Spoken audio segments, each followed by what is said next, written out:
BFM Business.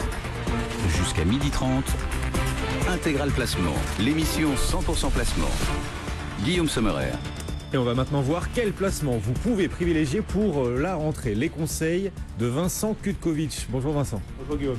Vous êtes le directeur général du site bienprévoir.fr. On va dresser un panorama des différents placements, livret A, compte à terme, livret boosté. Le but, c'est de donner à nos téléspectateurs une idée claire de là où ils peuvent placer leur argent. D'abord, le livret A, on va être très franc, il est beaucoup moins intéressant désormais. Oui, à 1,25%, il est à son taux le plus bas historique depuis 1986. Il n'y a pas de raison qu'il remonte de façon forte dans les mois qui viennent. On peut faire des hypothèses assez longues avec un taux autour de 1,25%, ce qui est même inférieur à l'inflation réelle que les Français connaissent. Donc on perd de l'argent avec le livret A. Aujourd'hui, on perd de l'argent avec le livret A. Il y a une autre information extrêmement importante qu'il faut avoir en tête, c'est que le livret A est mal utilisé en France. Savez-vous que les Français détiennent leurs fonds sur livret A pendant une durée moyenne de 20 ans?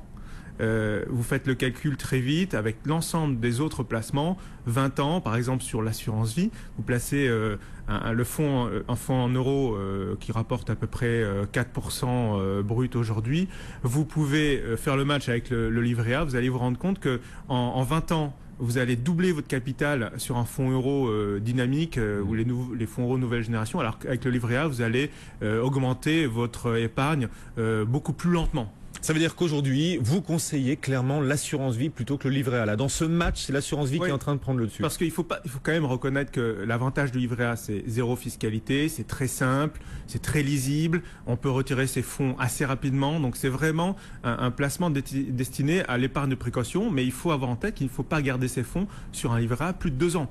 Si vous le gardez plus de 2 ans, vous avez un manque à gagner. Donc l'assurance vie, on recherche quelque chose de garanti. Le fonds en euros de l'assurance vie, c'est la partie garantie de l'assurance vie. Zéro risque. Zéro risque.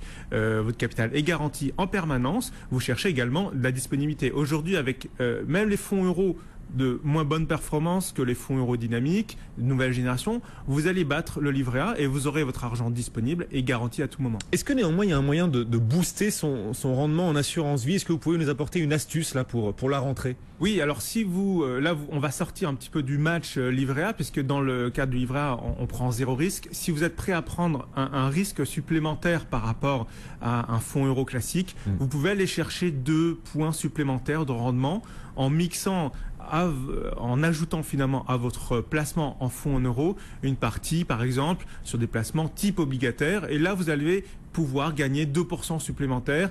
Alors après, si vous êtes prêt à prendre un risque en action, vous pouvez le faire dans le cas de l'assurance vie. Vous n'avez plus la garantie en capital, mais là également en diversifiant correctement vos avoirs, en ayant du temps, surtout lorsqu'on compare aux 20 ans du livret A, vous allez certainement pouvoir obtenir des performances supplémentaires tout en absorbant au fil des années des baisses et des hausses. Mais sur 20 ans, vous allez largement avoir la capacité de surperformer le livret A. On continue de dresser le panorama des différents placements. On entend aussi beaucoup parler des comptes à terme et souvent le son de cloche est assez mitigé. On entend que ce sont de faux amis. C'est vrai? Oui, alors en fait, c'est vrai, mais en fait, il y a beaucoup de choses sur les comptes à terme. Il y a beaucoup d'offres différentes. Vous avez, disons, je vais catégoriser entre les comptes à terme qui sont disponibles dans les banques, les grandes institutions nationales. Vous n'allez pas avoir beaucoup de performance aujourd'hui, et puis ce ne sont pas des placements qui ont beaucoup évolué ces derniers temps et qui n'ont pas bénéficié de l'ingéniosité que vous pouvez retrouver sur des comptes à terme de challengers comme GE Money Bank ou d'autres banques étrangères qui sont présentes sur le marché français, où là vous allez pouvoir aller obtenir des taux actuellement qui ont un peu baissé ces derniers mois, mais qui sont quand même largement au-dessus de ce que vous trouvez et dans les banques et par rapport au livret A. On peut trouver aujourd'hui du 3,5% sur 3 ans. Après, il faut enlever alors la fiscalité là, et après fiscalité, après prélèvements sociaux, vous êtes quand même sur 3 ans, vous battez aujourd'hui le livret A à 1,25%. Mais pas l'assurance vie. On sera en dessous de l'assurance vie. Mais vous avez une disponibilité des fonds encore là également accrue. Et c'est tout à fait.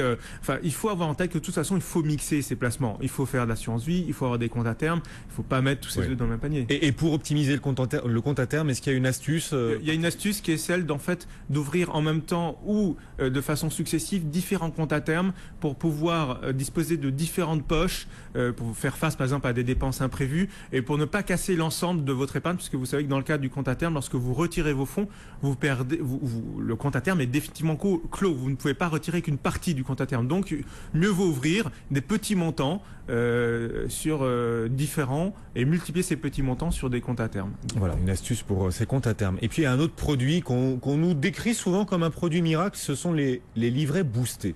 Moi, j'ai du mal à considérer que c'est un produit miracle parce qu'en fait, il faut avoir une patience énorme. C'est-à-dire qu'en fait, sur les livrets boostés, vous avez encore des promotions actuellement. Depuis quelques années, ça dure et on en voit encore autour de 5%, mais c'est des taux qui sont servis que pendant 2-3 mois maximum. Et ensuite, vous basculez sur des taux qui sont beaucoup plus proches de ceux du livret A, voire dans certains cas, après fiscalité, inférieurs au rendement du livret A. Là, l'astuce, c'est du sport. Il faut aller en permanence, au bout de 3 mois, retirer ses fonds et aller ailleurs, replacer ses fonds. Ça demande beaucoup de temps. Et puis en plus, au bout d'un certain temps, souvent les promotions sont destinées aux nouveaux clients. Ces épargnants-là ne pourront pas en permanence, ils auront fait l'ensemble du tour du marché. Oui. Ils devront trouver une autre solution. Donc c'est vraiment pas une solution réellement attractive et confortable. Oui, ces livrets boostés, on s'en méfie. On nous propose des taux de 5% sur 3 mois. Mais il y a une fiscalité qui s'applique sur ces 5%. Hein. Oui, tout à fait. Aujourd'hui, c'est l'impôt sur le revenu, plus les prélèvements sociaux, comme sur les autres placements hors livret A. Voilà, et quand on nous dit 5% sur 3 mois, c'est 5% annualisé, attention. Oui, tout à fait. Il n'y a pas 5% par mois. Ouais, là, on est vraiment sur du racolage publicitaire aujourd'hui. Ouais, marketing, hein, ces produits boostés, ces livrets boostés. Voilà le panorama qu'on pouvait dresser des différents placements, les principaux placements pour la rentrée. Merci Vincent. Merci Guillaume. Vincent Kutkovic du site bienprévoir.fr est régulièrement avec nous sur BFM Business. Le CAC 40.